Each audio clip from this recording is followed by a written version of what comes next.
1 minute সময় হবে আল্লাহ রাসূল সাল্লাল্লাহু আলাইহি ওয়াসাল্লামের একটি ছোট্ট হাদিস শোনার জন্য। একবার আম্মাজান হযরতে আয়েশা রাদিয়াল্লাহু তাআলা আনহা আল্লাহ রাসূল সাল্লাল্লাহু আলাইহি ওয়াসাল্লামের দিকে তাকিয়ে বলছে যে, ইয়া রাসূলুল্লাহ, আপনার পূর্ণিমার চাঁদের মতো চেহারায় কালো কালো দাগ কিসের? তখন রাসূলুল্লাহ সাল্লাল্লাহু আলাইহি ওয়াসাল্লাম চুপ হয়ে গেলেন। আম্মাজান যখন আবারও জিজ্ঞেস করলেন যে, ইয়া রাসূলুল্লাহ, আপনার কালো দাগগুলো কি বসন্তের দাগ? তাহলে আপনি আল্লাহ তাআলার কাছে দোয়া করেন যেন তিনি আপনার কালো দাগগুলোকে সরিয়ে দেন।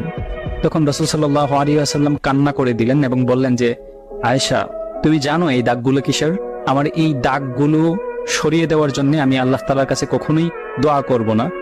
এই দাগগুলি হচ্ছে তাইফের ময়দানে যে ছেলেরা আমাকে পাথর দিয়ে আঘাত করেছিল, সে আঘাতের চিহ্ন। তারা একবার নয়, দুইবার নয়, তিনবার আমাকে আঘাত করেছে এবং আমাকে অজ্ঞান করে ফেলেছিল। আমি চাই না আমার এই দাগগুলো মুছে যাক। কিয়ামতের ময়দানে যখন আমার সমস্ত